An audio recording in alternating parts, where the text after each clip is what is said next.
Wel, noswaith dda, a chroeso i'n hoedfa ni heno, dan nhw'n fel Rhodri, un o'r bwbendydd yn ti Rhodri wrth i arwen i agor y gair, esbonio'r gair i ni. Coeddiadau yn eitha byr, amser eitha ansicr, ond mi fydd y gwrgweddi nos Fawrth, ond bydd y gwrgweddi ar Zoom yn unig. Dyna'r beth sy'n hwyrol i wneud mae'r stafell yn cefn yn eitha bach, yn anodd cadw pellter, felly newn ni gynnal gwrgweddi nos Fawrth ar Zoom am 20 munud i 8 o gloch. A wedyn newn ni gadarnhau gweddill gyfrodydd yr wythnos. Wrth i'r wythnos fynd yn leiner, y plant fod i fynd o'n ysgol ar ryw bwynt, ond gwn ni weld beth bydd y sefyllfa yn canol yr wythnos, cyn bod ni'n cadarnhau ffurfiau dy Gwener. A wedyn, fel goeddodd Rhodri bore yma, angladd Nowel ar yr unfed ar 10, a mae'n angladd breifet herwydd yr amgylchiadau, felly bydd gwahoddiad, trwy wahoddiad yn unig y bydd yn digwydd, felly cofio am y teulu. Chi gyflwyno yr Oedfa i'r arglwydd.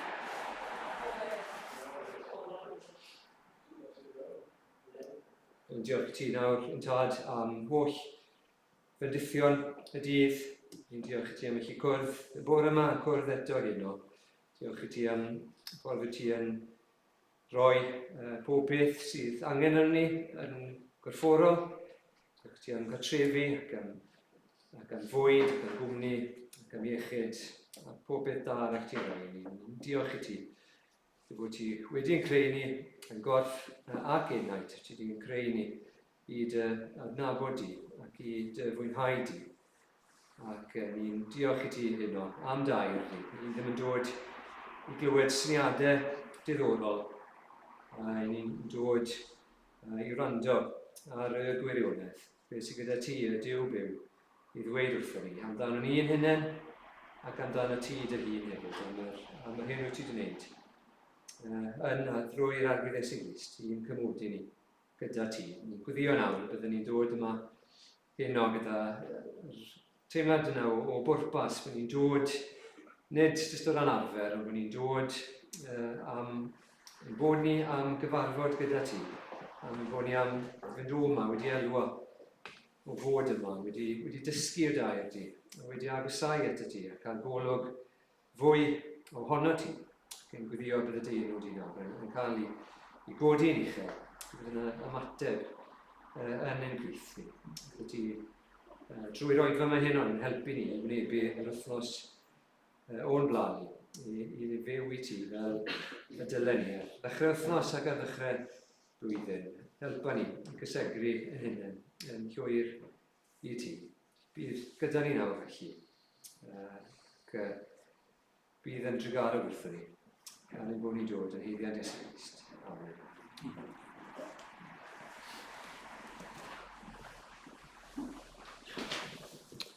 Y prawn da, neu noswaith da, ta beth yw 5 o'r gloch i ni. Ni'n mynd i, wel, dwi ddim yn barod i roi heibio'r Nadolig eto. Felly, mae'n un cyfle ola i ni i ganu am beth i garol cyn bod ni'n rhoi'r Nadolig gadw am flwyddyn arall.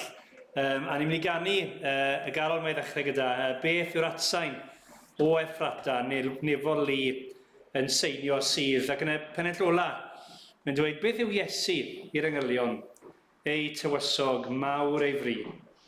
Pa berthynas yw i ddynion, brawd a ffrynwr yw i ni. Wel, gobeithio bod yn colonnau ni'n llamu wrth feddwl am y gwirionedd yna, brawd a ffrynwr yw i ni. Os chwariant hwy ei tanau, mwy yw dyled ni a'n hawl.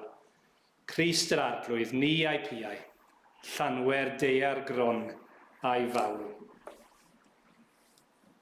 Hallelujah.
Wel, os hoffech chi droi yn eich Beibl at Luc pennod 2. Luc pennod 2. Ni ddechrau darllen yn adnod 21. A darllen o adnod 21 i adnod 40. Felly Luc pennod 2, adnod 21.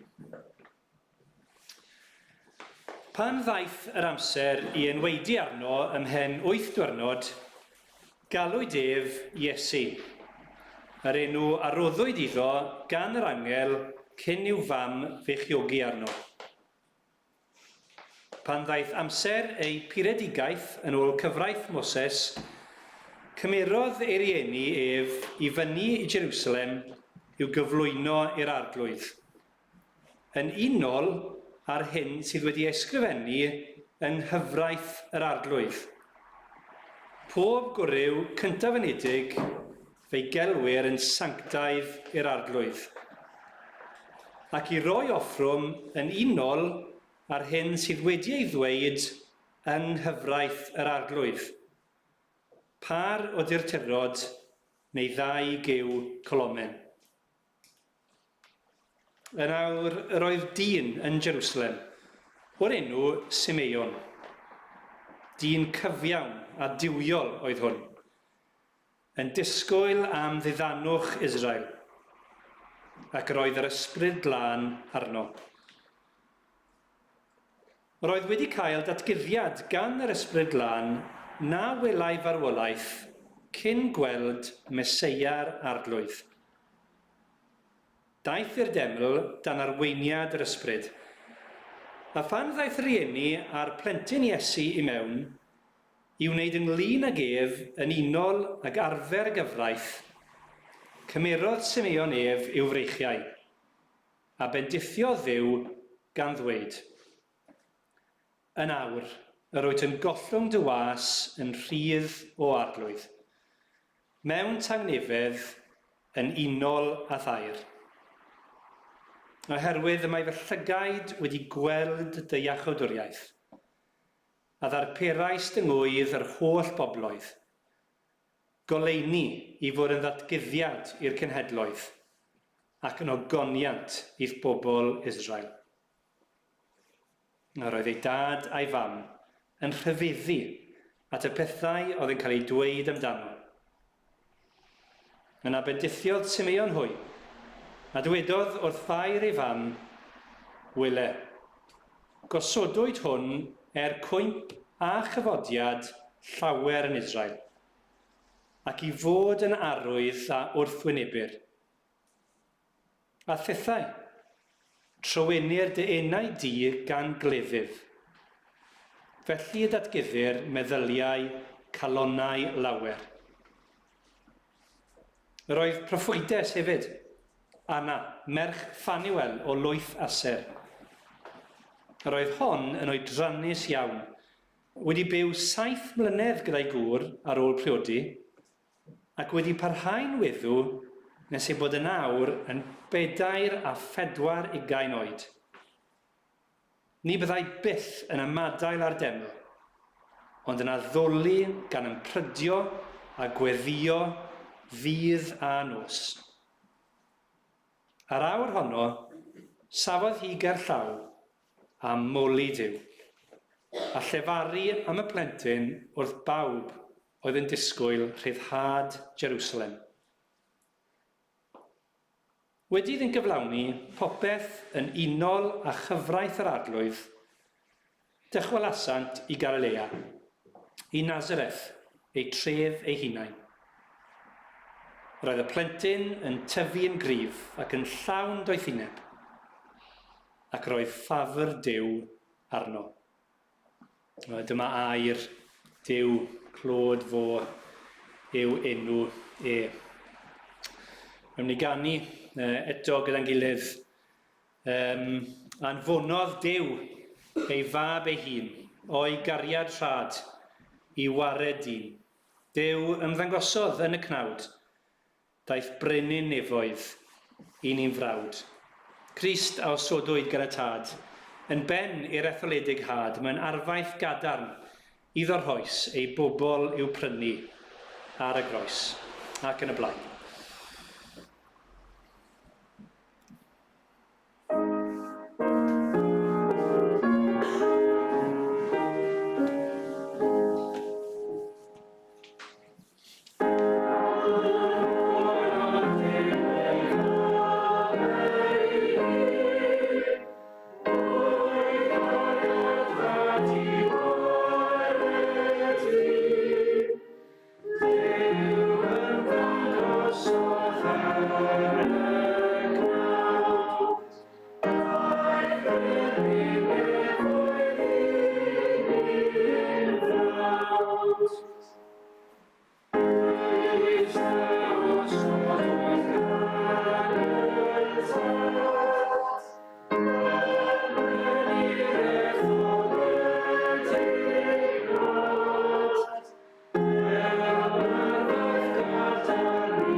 Newn ni i gyd weddio.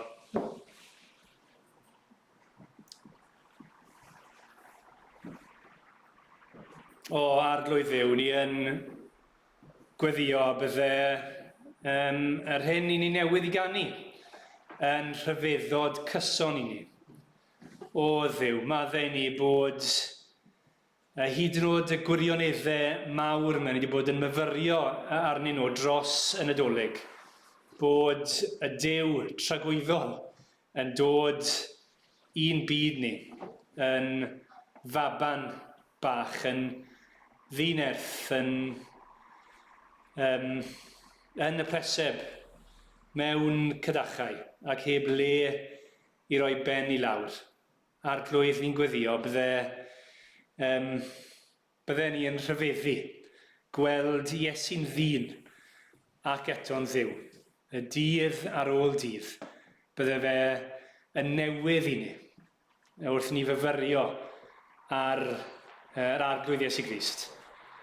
Ac o Dduw, ni'n diolch i ti bod e'n frenin, bod e bob amser wedi bod yn frenin, bod e ar ei orsedd, bod e'n rheoli bob peth, bod dim byd yn digwydd nad yw e'n gwybod amdano. A bod y cyfan yn ei ddwylo fi, a bod y cyfan i fwy ni. Ac eto ni'n diolch i ti heno, bod ni'n gallu dweud, nid yn unig bod e'n frenin, ar holl awdurdod ar ei ysgwyddau, ond bod e hefyd yn frawd i ni. O arglwydd, yn gweddio bydde ni'n tynnu'n agos at ein brawd ni, eleni. Yn gweddio bydde ni'n tynnu'n agos at ein brawd ni heno, bod ti yn dy ras yn tynnu'n agos at ni. A bod ni yn rhedeg at fynwes yr arglwydd Iesu Grist. Yn gwybod bod e drosto ni, bod e wedi dod, nid i fod yn unig yn rhyw esiampl o fywyd da i ni, ond bod e'n dod i'n achub ni. Ac arglwydd, ni'n gwybod mai dyna'n union sydd angen arno ni, rhywun i'n achub ni. Ac arglwydd, ni'n diolch i ti bod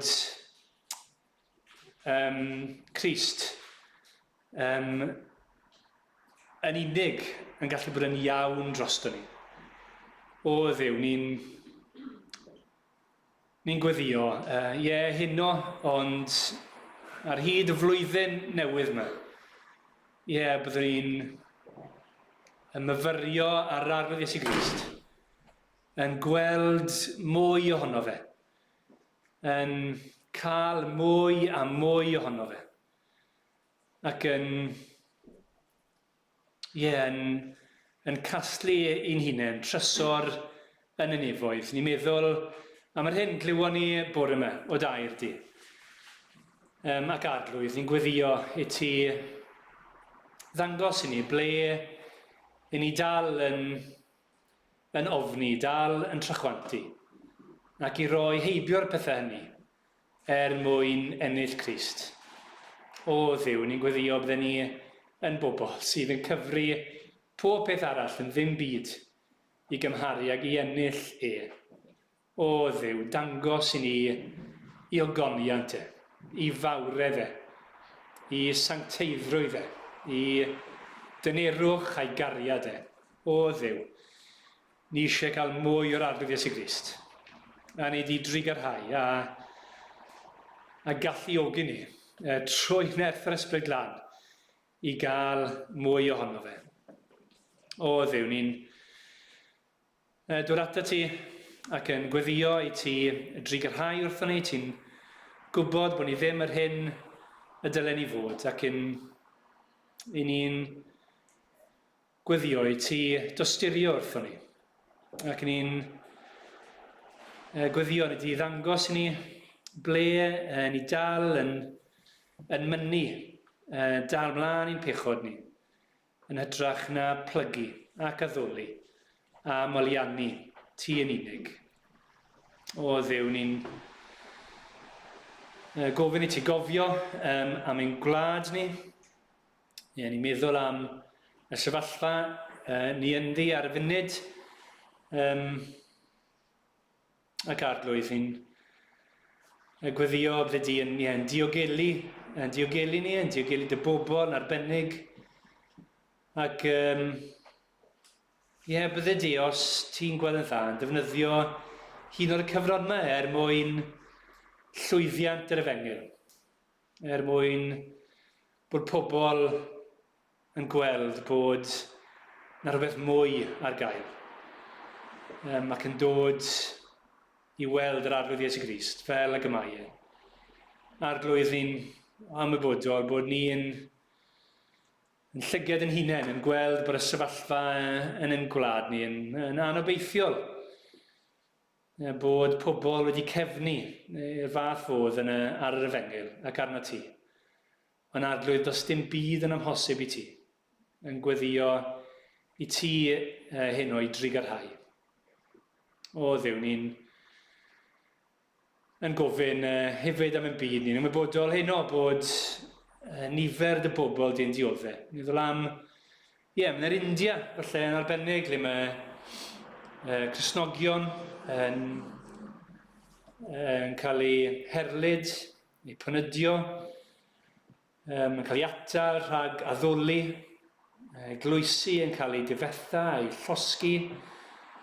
Arglwydd yn gweddio, bydde ti'n diogelu dy bobl. Diolch ti bod ti wedi addo bod perthuffen ddim yn gorchfygu, bod ti wedi concro'r ein drwg yn barod. Ni'n ymwybodol bod na frwydr ysbrydol ac arglwydd. Ni'n gweddio, fe ti ddim yn gadael i lluoedd Satan cael unrhyw ffordd, unrhyw ffwtol fel petai yn ein byd ni. Ond hyd yn oed trwy erledigaeth, bydde ti yn diogelu dy bobl ac yn defnyddio tystiolaeth dy bobl a'r Efengil i ddwyn hyd yn oed yr hynny sydd yn erlyd, yn dwyn o farwolaeth i fywyd. Arglwydd llwydda yr Efengil, os gweli di fod yn dda. Gogonedda denw dy hun, bendithia ni yn dy ras. A ma'n ni'n gofyn y cyfan, a'n dod yn pledio'n unig, bywyd cyfiawn yr arglwydd Iesu Grist, a'i farwolaeth, a'i aberth yn ein lle ni, a drosto ni. Ac felly ni'n dod yn ei enw sanctaidd. Amen. Wel, mi gan ni eto cyn dod at y penod na o Efengyl Luc gyda'n gilydd. Welen gwawrio ddydd i'w gofio gen i'r seilo gorau swydd. Mae'r trydydd pennell eto yn dangos tosturi y tad tuag atyn ni. Dew yn cofiodd. Mae hynny'n syndod, dwi'n dweud. Dew yn cofiodd. Ond hyd yn oed yn fwy wedyn, Dew yn carodd. Ac yn fwy eto, Dew osododd. Iesu'n iawn. Dew syndod. Ddarfu gadfod, trefn gollyngdod, un ein llawn. Dew ryfeddir, iddo cynnyr, gan drigolion nef y llawr. Tra bydd Iesu, fi mewn gweiledd, yn eistedd ar yr orsedd fawr.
Wel, os chi droi at Luc, penod 2, ble nes I ddarllen gynne.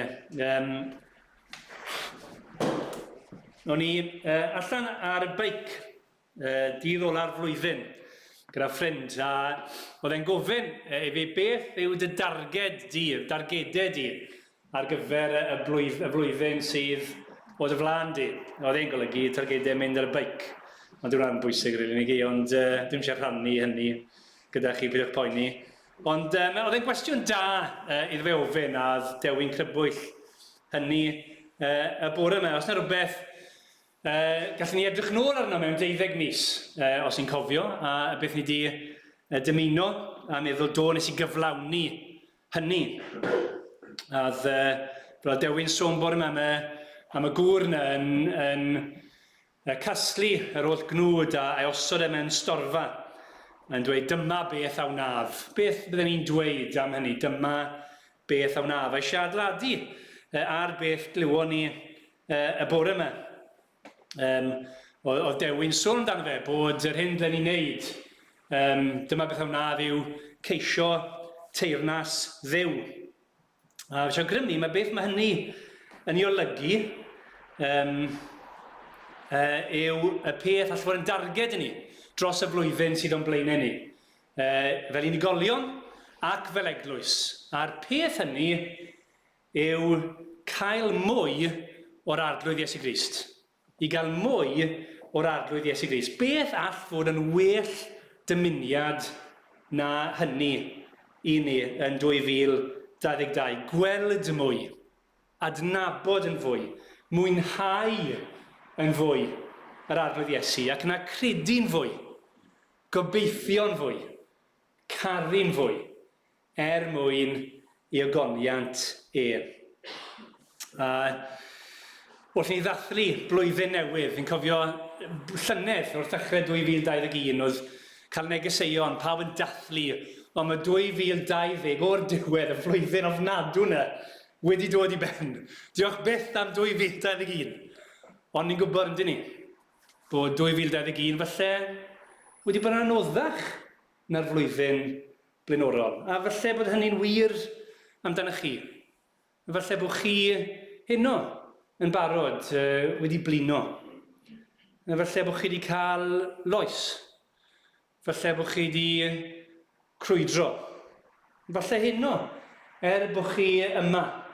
A falle bod chi'n dod bob disil. Eto chi'n gwybod chi ddim wir yn credu yn y pethau hyn. Bod chi ddim wir yn caru yr arglwydd Iesu Grist. Wel, os felly, mae newyddion da dyfu chi heno. Achos mae'r Iesu eisiau ni gael mwy ono fe eleni. Mae e'n dyner. Mae e'n ofalus. Mae'n dymuno yn fwy nag i ni bod ni'n cael fwy ohono fe. Ac os chi'n tymlo fel corsau yn ysig, neu llun yn mygu, neu ddim dryllio na'ch diffodd. A hyd os mae pawb arall wedi rhoi lan arnoch chi. Os chi'n rhoi lan ar chi eich hunain, chi mwy gwerthfawr i Grist na allwch chi fyth ddychmygu.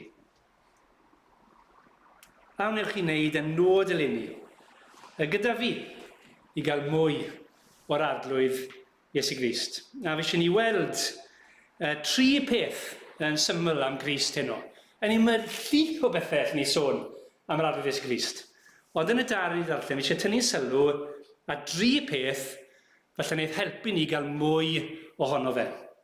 A'r peth cyntaf yw hyn. Mae Crist yn cyflawni'r gyfraith. Mae Crist yn cyflawni'r gyfraith. Falle bod chi wedi clywed hwn yn cael ei atseinio tro ar ôl tro yn y darn nes i ddarllen. Yn wir, ni'n cael ein adnod 21, trwyddo i adnod 24, ac yna mae sôn amdano fe yn adnod 27, ac yna eto wedyn yn adnod 39. A mae Luc, un o'n dechrau i efengil trosbonio pam yn sgwennu, a sut mae'n mynd ati i sgrifennu'r efengil. A fi wedi darllen ar nod yna ar ddechrau Luc, a bod e'n sgrifennu i Theophilus, mwyn bod yn cael sicrwydd am wybodaeth a dderbyniodd am yr arglwydd Iesu Grist. Fi wedi darllen ar nod yna gymaint o weithiau, dim ond leni fi'n credu, yn y doleg yma, nes I sylwi bod e'n dweud yn gymaint o bod llawer di am Gymru yn ysgrifennu hanes y pethau a gyflawnwyd yn ein plith. A gyflawnwyd yn ein plith ni. Hynny yw nid jyst pethau sydd wedi digwydd, ond bod Crist yn cyflawni rhywbeth. Ni fel arfer yn dyn ni wrth feddwl am yr arglwydd Iesu Grist ac yn gywir yn dyn ni yn meddwl am ei aberthau. A fyddwn ni at hynny nes mlaen. Ond weithiau mae'n golygu bod ni'n gallu colli allan ar gyflawnder popeth arall am yr arglwydd Iesu Grist. Crist, y person hanesyddol, ond person sydd wedi bod yn fyw cyn bod amser, a pherson allu ymwneud ag ac ymddiried ynddo heno a heddi. A be mae Luc yn dweud fan hyn yw bod yn amhosib adnabod Crist a gael mwy ohono fe os yng ddim yn deall bod ei dod i gyflawni pob peth oedd yr Hen Testament yn addo ac yn dweud amdano fe. Ni'n gweld yn yr efengyl eraill, neu lle wedi taro chi, wrth ddarllen am hanes y doethion yn Matthew, dros y Nadolig, bod Matthew yn aml yn dweud, mae hwn wedi digwydd mwyn bod y gair hyn yn cael ei gyflawni, bod y proffedoliaeth hyn yn cael ei gyflawni. Yn aml yn tynnu'n sylw, a dyma gyflawniad yr Hen Testament. Oedd ei gyd yn pwyntio at Grist. A felly bod yn helpu ni wrth darllen y Beibl eleni, wrth ni dreulio bob dydd yn darllen, cymyfyrio ar air Duw, bod ni'n gofyn i'n hunain ble mae Crist fan hyn. Beth ni'n dysgu fan hyn am yr arglwydd Iesu Grist? Ni'n cofio'r ffordd i ymais ar ôl atgyfodiad Crist. A mae'n cerdded gyda 2 ddisgwyl sydd ddim wedi adnabod e. Ac yn esbonio iddyn nhw o'r Hen Testament bod rhaid i Grist ddiodd e. Ac yn dangos i hunan trwy'r gair. A pan maen nhw'n sylweddoli wedyn, yn sylwi pan mae Crist wedi mynd o'i presenoldeb nhw, be maen nhw'n dweud? Maen nhw'n dweud bod eu calonau nhw, pan oedd Crist yn esbonio, bod nhw ar dan, wrth nhw gael mwy o'r arglwydd Iesu Grist. Wrth nhw ddeall a gweld Crist yn yr Hen Testament. Wel, bydde hynny'n wir amdano ni eleni. Ond nid yn unig yn y proffedolaethau neu'r digwyddiadau ni'n gweld Crist yn cyflawni'r Hen Testament.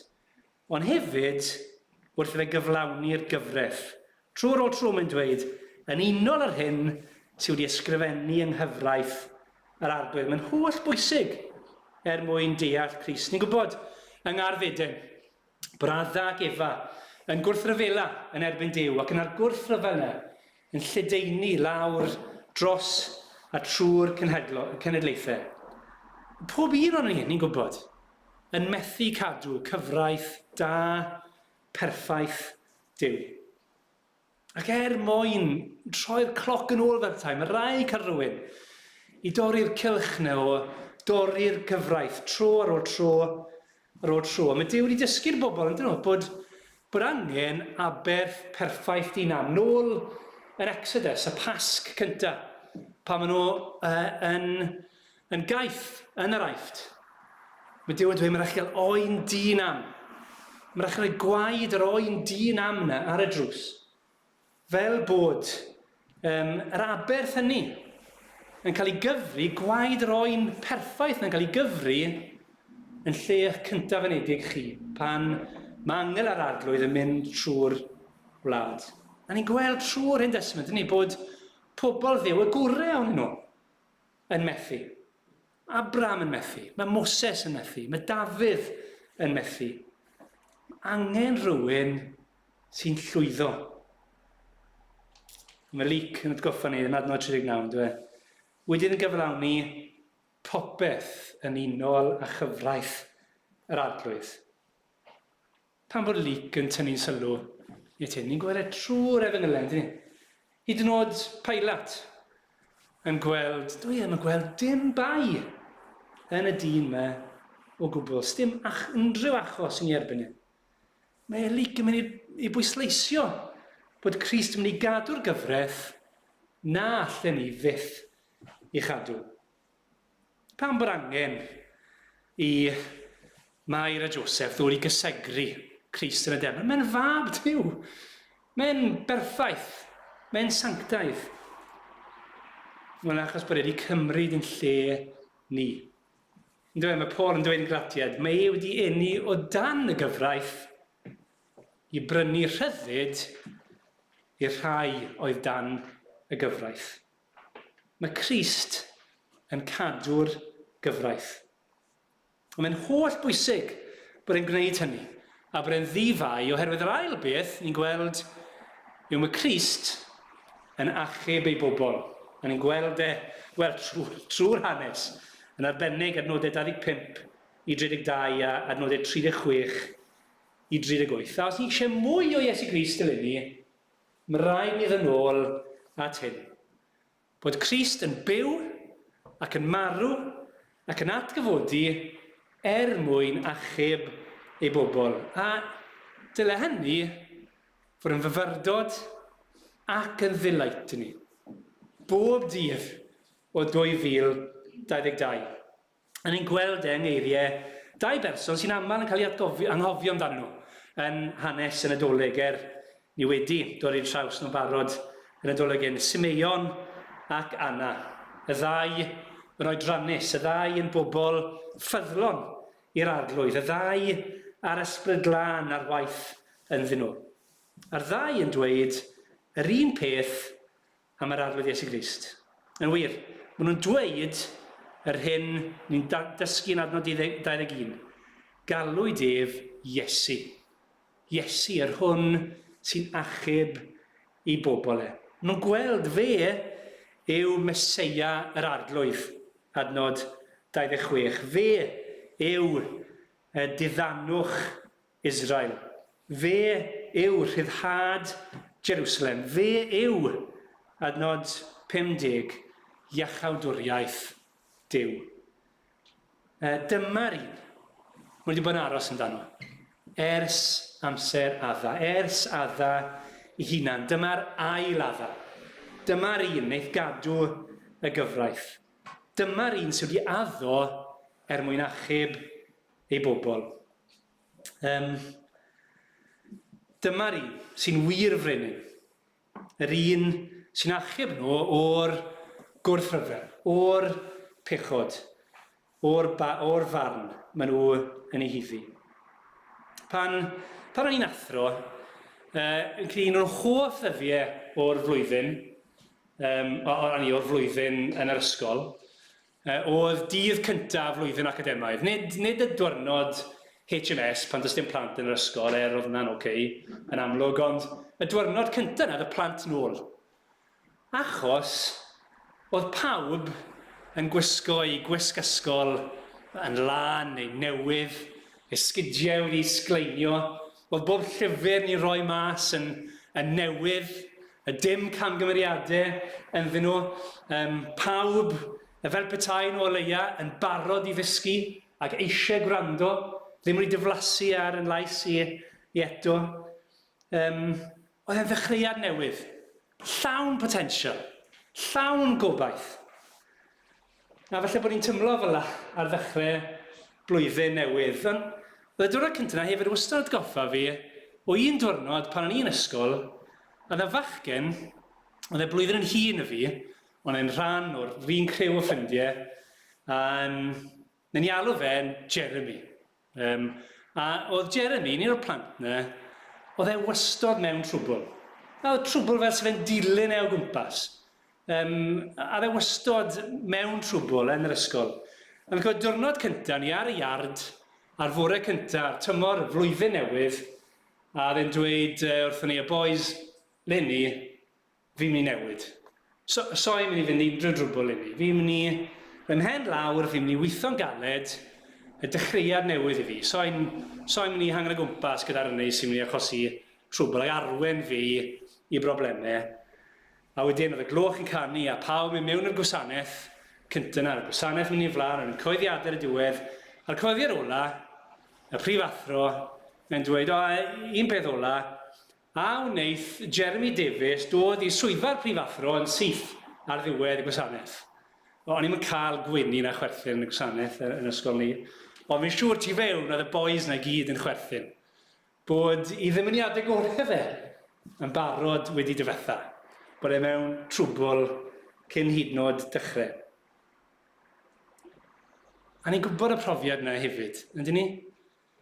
A falle bod ni'n tymlo fel yn barod heno, hyd yn oed ar yr ail o Ionawr. Bod ni eisiau dechrau ar yw dudalen newydd, yn llawn gobaith.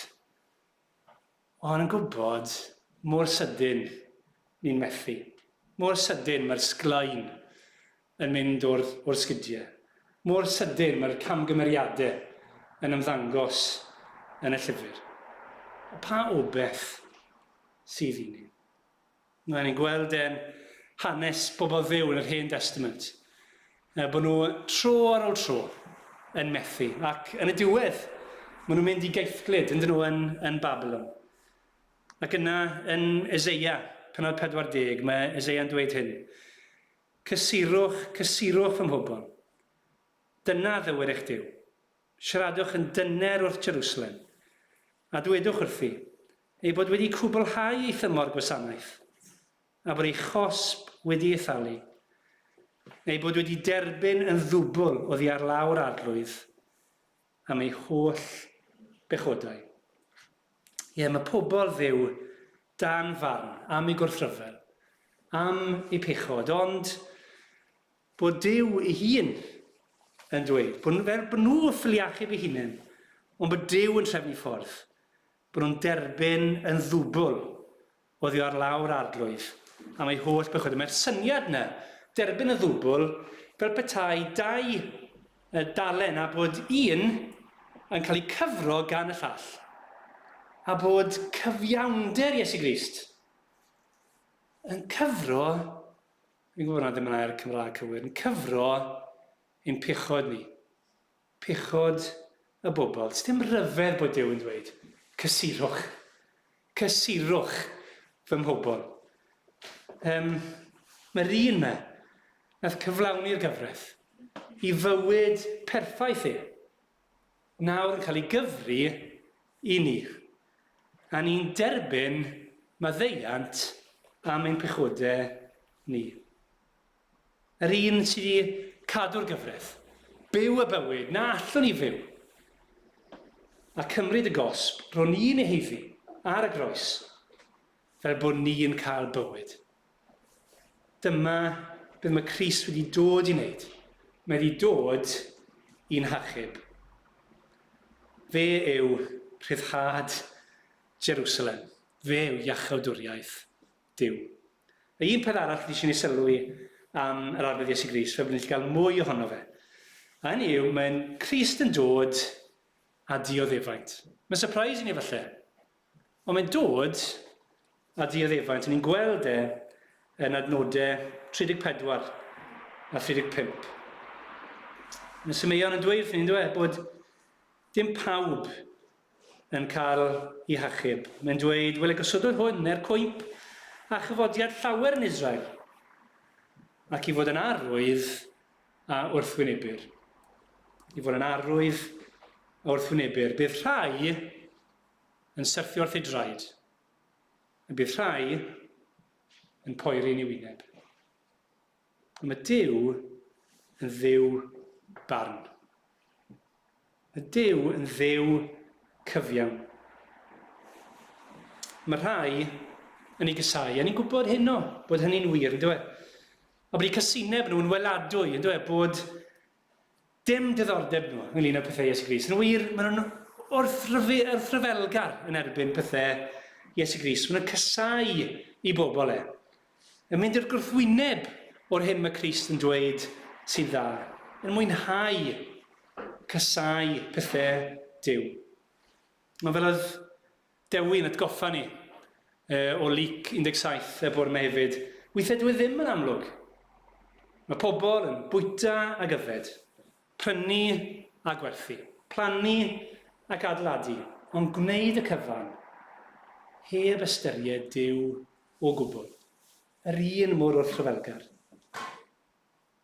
Mae hefyd, mae'n bosib gwneud a bod yn wrthryfelgar trwy wneud pethau da. Hyd yn bod yn y capel, bob dydd Sul, bod ynghylch pethau yr arfedd Iesu Grist. Ond eto, byth dibynnu arno fe am ei achadwriaeth. Byth rhoi ffydd ynddo fe mwyn cael yn achub. Byth derbyn yr arglwydd Iesu Grist. A mae'n rybydd i ni. Fe fydd dydd a sodwyd yn gwymp. I rhai sydd heb roi ffydd yn llwyr yn yr Iesu. Mae heddi yn ddydd iachawdwriaeth. Mae yna ddioddef yn dod gyda'r arglwydd Iesu Grist. Ond nid jyst ar ddydd barn. Mae Simeon yn dweud i Mair. Mair yr hon sy'n cael ei galw'n wynfydedig. Mae'n dweud a thethau, trwy'r dy unau di gan gleddyf. Hynny yw, mae'n air penodol i Mair. Ond ni'n gwybod, ydyn ni, fel pobl yr arglwydd, bod yna gost i ddilyn Iesu Grist. A ni'n gwybod bod yn edrych yn debygol, o leia un llyged ni, un llyged dynol ni, bod y gost i ni yn y gorllewin yn mynd i gynyddu wrth i'r flynyddoedd mynd mlaen. Mae'r negeseuon ar y cyfrynge cymdeithasol, felly, bod chi wedi derbyn o'r ffrindiau, a ni jyst dim byd yn bod ar hyn wrth gwrs, ond dros y flwyddyn newydd i gyd yw, gobeithio gech chi flwyddyn gwell yn 2022, blwyddyn tawel ac yn y blaen. Ond mae'n goffa fi, o pan o'n i'n gweithio gyda'r CCF, am rai blynyddoedd, o'n i'n hyfforddi gweithwyr rilei. A bron yn anatod, ar ddechrau'r blwyddyn, byddai'r gweithwyr yn gweithio jyst am flwyddyn gyda myfyrwyr, ar ddechrau'r flwyddyn bydden nhw'n llawn gobeith, llawn potencial, meddwl beth ydyn nhw'n gallu cyflawni. Ac yn y cyfarfod ar ddiwedd y flwyddyn, oedd rhaid nhw roi adroddiad, jyst llain y 5 munud, i'r gweithwyr rilei eraill i gyd. A beth yn drawiadol, oedd gymaint yn nhw yn sôn pa mor anodd oedd wedi bod, a y person oedd yn rhedeg ac yn arwen y peth, wastad yn dweud ar y diwedd, no one promised it would be easy. No one promised it would be easy. Yn cylchgrawn diweddara Open Doors, sôn am menyw o Ogledd Corea, yn gorfod gweithio mewn labour camp, gwersyll llafur am ei bod hi'n Gristion. Dyma nhw'n cael just digon o fwyd i'w chadw ddi'n fyw. Ac yn y nos, mae'n arwen grŵp astudiaeth Beibledd yn ei thŷ. Ac mae'n llythyr i ddiolch i bobl yn China o bob yma am ei helpu. Mae'n ysgrifennu hyn. We live firmly in the suffering march. From the perspective of other people, our life of suffering must seem like a cursed life. However, this suffering is a blessing from our Father, who allowed it in our life, because it is a shortcut to the Father. He knows our suffering and listens to our prayer. We thank our Father who has done such great things to prepare a life for us. Dwi'n arglwydd ddim yn gwneud camgymeriadau. Mae ar ei orsedd. A'i ddymuniad hynno yw bod ni'n cael mwy o'r arglwydd Iesu Grist. Bod ni'n tynnu'n agos ato fe, a falle bod hynny'n golygu i ni leni rhyw fath o ddioddefaint. Rhyw fath o gleddyf yn ein trywalu ni. A os nid leni, rhywbryd, mae hynny mynd i ddod. Ond, bydd hynny'n well i ni. A'r unig ffordd gallwn ni ymdopi ar gleddyf yw drwy cael mwy o'r arglwydd Iesu Grist. Wel, beth mae'r pethau hyn yn golygu i ni? Sut ni'n cymhwyso y pethau hyn i ni? Yn sydyn iawn. Mae'n lot fawr o bethau allan ni wedi. Fi eisiau nodi 3 peth arall yn sydyn. Y peth cyntaf yw ein blaenoriaethau ni, neu ein blaenoriaeth ni. Beth yw'r un peth ni eisiau gwneud eleni? Mae'n siŵr bod llawer o bethau ni'n dymuno. Ond yn nawn ni hyn y flaenoriaeth. Cael mwy o'r arglwydd Iesu Grist. Edrychwch ar Simeon ac Anna. Hynny yw, fel oedd Dewin dweud bore yma, sdim byd cymhedrol fan hyn amdanyn nhw. Dyn nhw ddim yn gallu cael digon ar fod gyda Duw. Ble mae nhw? Mae Anna yn y deml bob amser, yn ymprydio a gweddio, dydd a nos. Yn y deml, y lle le mae Duw yn cyfarfod ei bobl. Y lle le mae'r aberthau yn cael ei cyflawni yn ddyddiol. Ble mae hynny i ni? Wel, yng Nghrist. Fe yw'r man lle ni'n cyfarfod â Duw. Fe yw'r aberth perffaith yn ein lle ni. Ac ei fwy ni, gall pob peth bwyta ac yfed, prynu a gwerthu, plannu ac adradu, ta beth i'n wneud, cael ei sancteiddio a'i wneud yn werthfawr achos bod e iddo fe.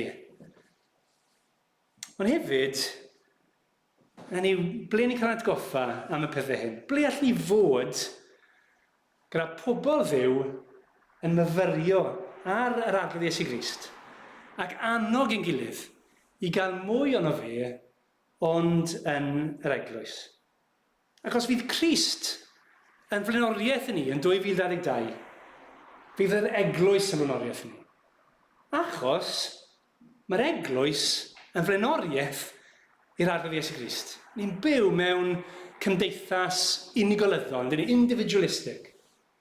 Ond mae Crist yn paratoi y gwledd briodas ar gyfer eglwys. Ar gyfer ei eglwys. A fe ddim yn dweud e fel henuriad. Achos fi eisiau cael mwy o bobl i ddod i roed fawon ac i'r cwrdd-gweddi. Fi'n dweud e achos mae dyma trefn Duw i ni gael mwy o'r arglwydd Iesu Grist. A newch chi wneud hynny eleni. Ddim jyst bodloni ar un oedfa, neu 2 oedfa, ond i ymroi i Iesu Grist trwy ymroi i'r eglwys at ei waith e a'i bobl e. Dyw Crist ddim eisiau ni fod yn sgripo trwyddo blwyddyn arall. Just about yn dal ati. Mae Paul yn sôn yn dweud yn Effesied 3:8 am anchwiliadwy olyd Crist. The unsearchable riches of Christ. Oedden ni jyst yn bodloni a jyst cael cornel bach ono fe. Sydd ddim yn herio ni, sy'n cadw ni'n gyfforddus, a ddim byth yn gwneud unrhyw gormod o waniaeth i'n bywydau ni. Ond mae yna anchwiliadwy olyd Crist me eisiau ni fwynhau. Nid ni gael mwy o'r arglwydd Iesu Grist eleni. Peidio setlo am second best. Ond mwynhau a cael mwy o'r arglwydd Iesu Grist. Bydd fe'n flaenoriaeth i ni. Yr ail gymhwysiad yw oedden ni'n gweld ein hangen ni. Ein hangen ni. Ydyn ni'n gweld beth yw lled a hyd ac uchder a dyfnder cariad Crist i ni yn ei fywyd a'i farwolaeth a nawr yn eiriol drosto ni yn nefoedd. Yn gwybod am hanes Crist yn mynd mewn i un o dir Phariseiaid i gael bwyd a y fenywn yn dod ac yn torri persa drosto fe ac yn golchi i draed e, yn sychu draed e gyda'i wallt. A mae'r Phariseiaid yn mynd disgusted gan y peth. A mae Crist yn dweud wrtho fe, yn dro dameg wrtho fe, yn dweud, pwy ti'n meddwl sydd fwyaf llawen pan maen nhw'n cael maddeuad? 2 berson, un sydd y dyled o 50 denari a'r llall o 500 denari. Ond mae'r person nhw arno'r arian ni yn dweud, does dim angen ti dalu, mae'r dyled wedi ei chroesi. Pwy sy'n mwyaf llawen? Yr un 50 denari neu'r un 500? Wel, ni'n gwybod yn dyn ni, a mae'r Pharisei'n ateb y gwir. Yr un gyda 500. Pan ni'n darllen y stori yna, pwy ni'n meddwl i ni? Fi'n meddwl am fy hun. Fel y person 50 denari. Ni'n gwybod, ni ddim y gorau gallwn ni fod. Ond ni'n well na rai. Ni'n oreit, yn dyn ni. Oedden ni'n sylweddoli. Mor ffiaidd yn pechod ni i ddew sanctaidd. Oedden ni'n sylweddoli, sydd dim angen ni ar ddew. Dim yn gwella Duw mewn unrhyw ffordd. Duw Iesu Grist ddim wedi dod mwyn jyst rhoi hwp ach i ni i gyrraedd Duw. O'n i bron bod yna. O'n i'n feirw. O'n i'n feirw yn ymcamweddau yn pechodau. O'n i fflid ni dim. Hynny yw, ni mor llwm. A mae Gwenall yn dweud, mor llwm yw'r enaid ar aflendid noeth. A ni fel bleiddied yn ido. Fi wedi bod yn darllen dros y Nadolig biwgraffiad Jonathan Edwards. Nid triple jumper a chi'n cofio fe, ond gweinidog yn America yn y 19th ganrif. A mae'n syni chi. Tro ar ôl tro, mae sôn amdano fe'n pregethu a'r bobl yn y gynulleidfa yn ei dagre. Ddim yn gallu symud, yn wylo, yn gweiddi allan wrth weld pwysau i pechod nhw. Pryd y tretha, wnaethon ni wylo am ein pechod ni. Pryd y tretha, wnaethon ni wylo am yn hangen ni am yr arglwydd Iesu Grist.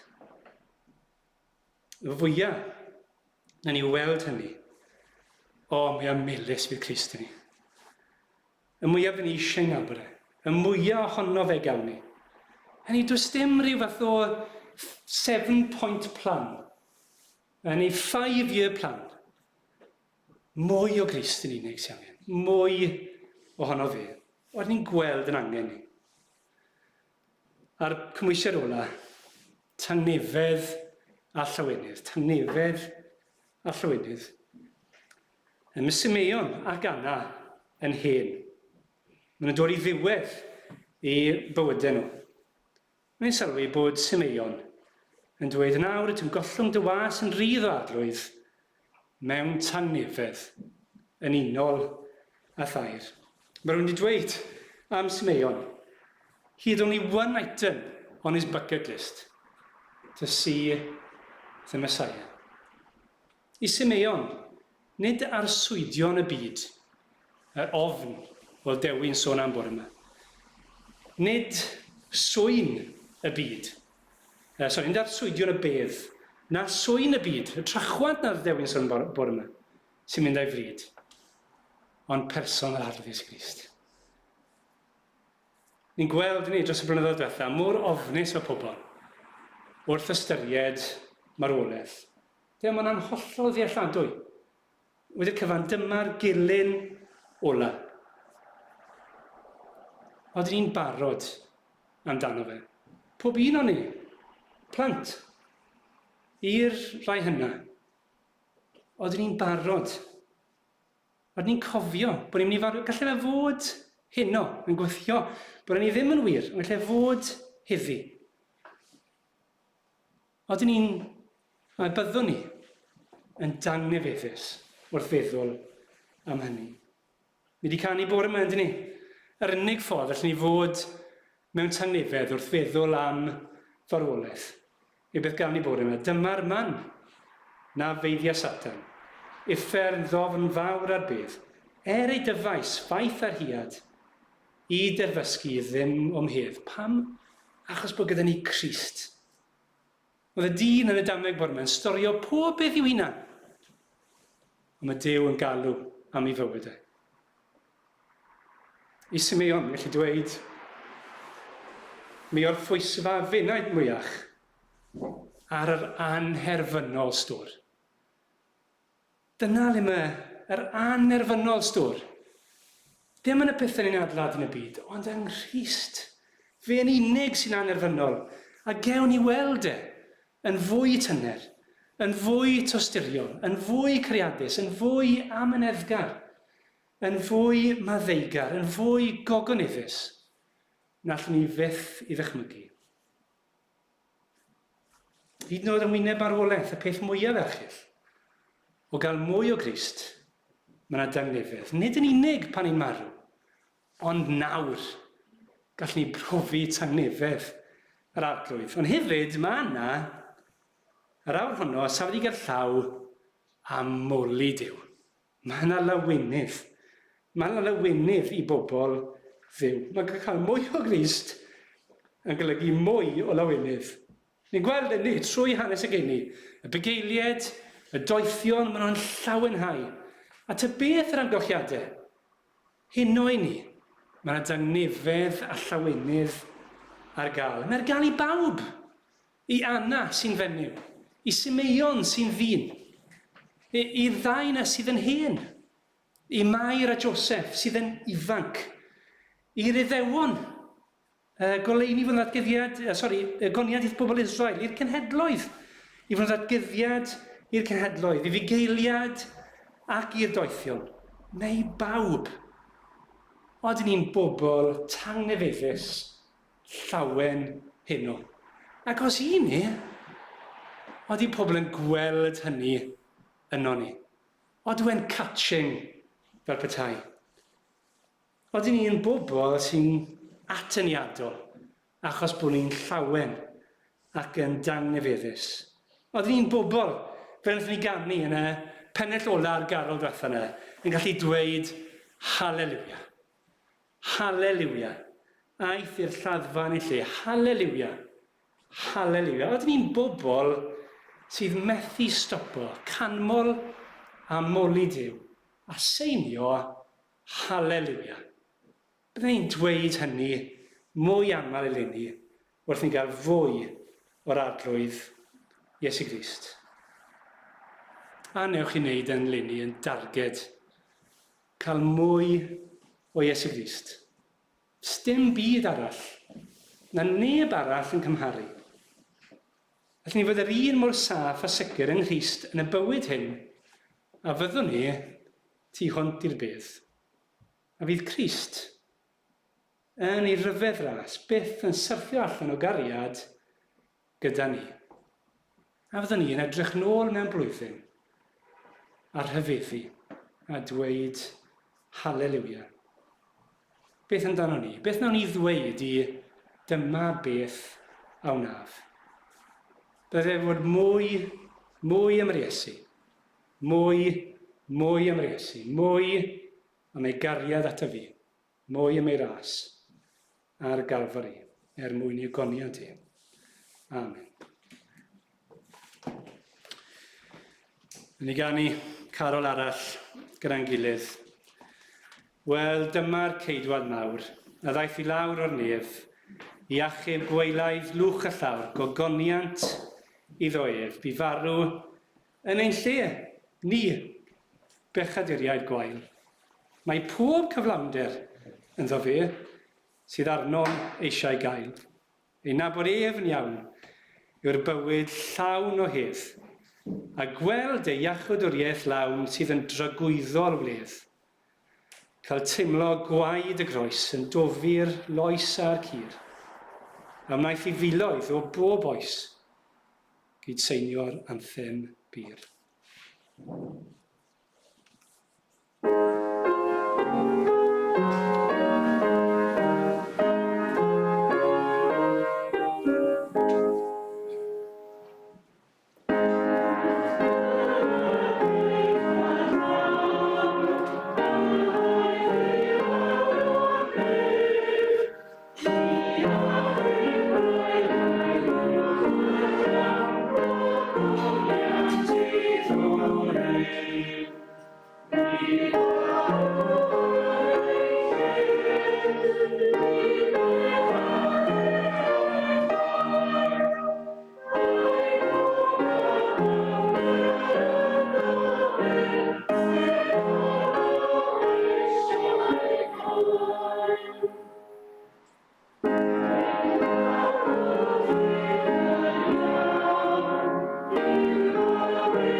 Arglwydd ni'n diolch i ti bod ti yn dy ras wedi nesau ato ni o Dduw, ni'n gweddio bydden ni'n ymateb wrth blygu ac addoli, a moli dy enw mawr di. Nawr ar hyd y flwyddyn. Bydden ni yn mwynhau ac yn plymio i olyd anrhyddadwy Crist i ni o arglwydd. Ni'n gweddio byddai gras yr arglwydd Iesu Grist a chariad Duw a chymdeithas yr ysbryd lan aros gyda ni o'r awr hon ac hyd byth. Amen.